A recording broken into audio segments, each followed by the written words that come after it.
오늘 함께 묵상할 성경 말씀은 레위기 1장 1절에서 17절 말씀입니다.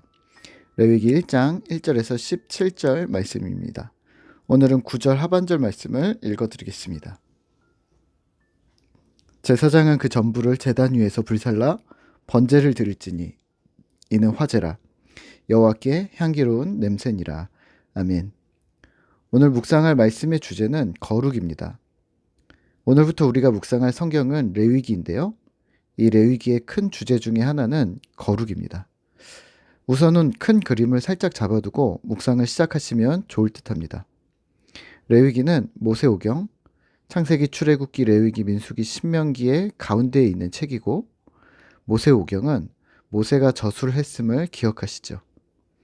그러니까 창조, 아담, 하와, 가인과 아벨, 바벨탑, 심지어는 아브라함, 요셉 등등은 모세가 경험하지 않았음에도 불구하고 하나님의 도움을 받아 저수를 했다는 것. 물론 출애굽기 이후에는 모세라는 인물이 주도적으로 등장하기는 합니다. 어찌됐건 모세오경이 한결같이 암시하는 것은 인류 모든 것의 시초에 대한 설명서라고 보시면 될 듯합니다.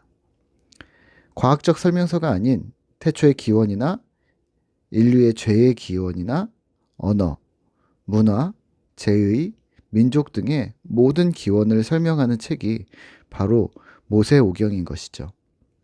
모세오경을 통해 방대한 인류의 근원을 설명하고 있는 것입니다.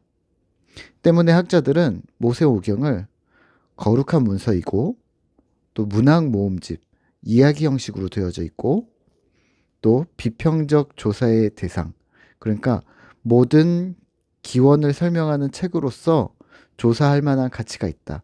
출발점이라고 말을 하는 것입니다. 오늘 레위기는 율법 지시 제2에 관한 책임을 기억하시면서 시작하셔야 합니다. 창세기, 출애굽기, 민수기가 어떤 스토리를 가지고 있다면 그 스토리를 뒷받침하는 율법, 근원적 세계관에 대해서 이야기하는데요. 오늘 말로 하면 그 당시의 교리 정도로 이해해 주시면 될 듯합니다.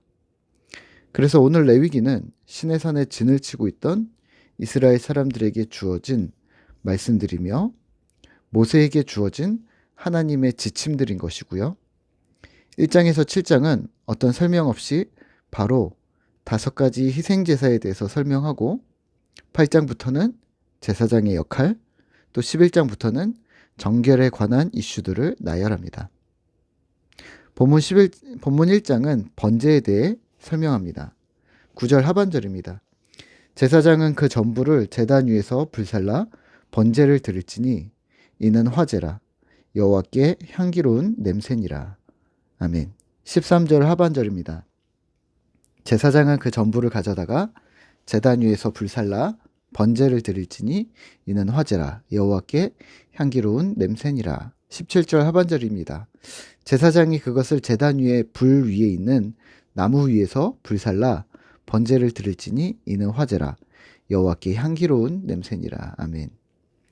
번제로 드리는 제물, 동물의 머리에 안수를 하고 죽이고 피를 제단에 뿌리고 제단에서 완전히 불사릅니다. 그렇게 함으로써 번제 예식은 끝이 납니다. 지금 설명드린 이 번제는 흠 있는 죄인인 예배자를 대신해 흠 없는 생명을 바쳤고 이 예식을 통해 그 죄인은 용서를 받았다라는 뜻입니다.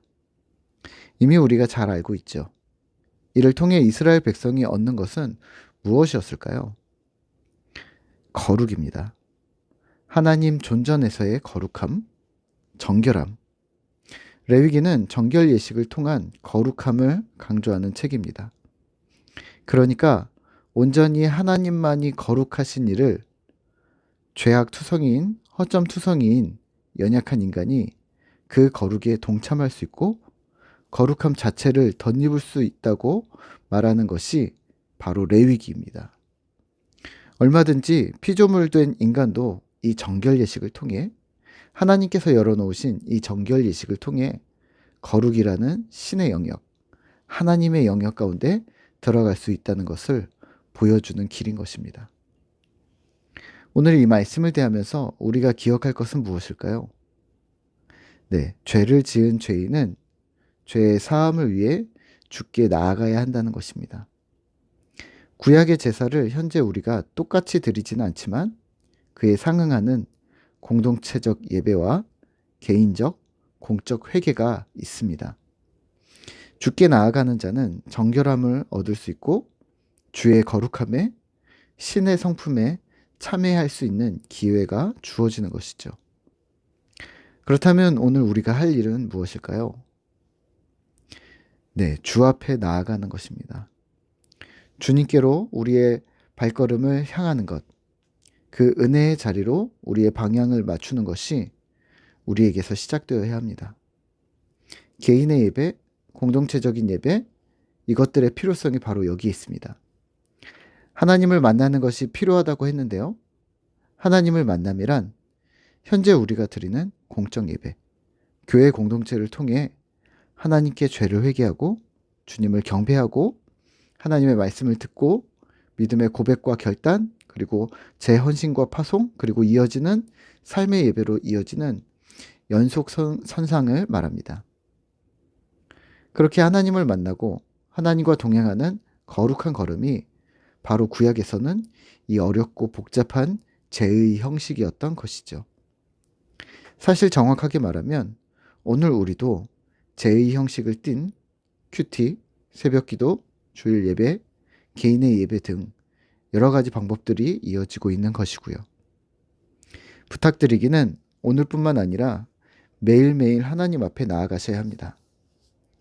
구약 시대에는 가끔 절기마다 하나님께 나아갈 수 있었다면 오늘 우리는 매일 매순간 하나님께 나아가셔야 합니다.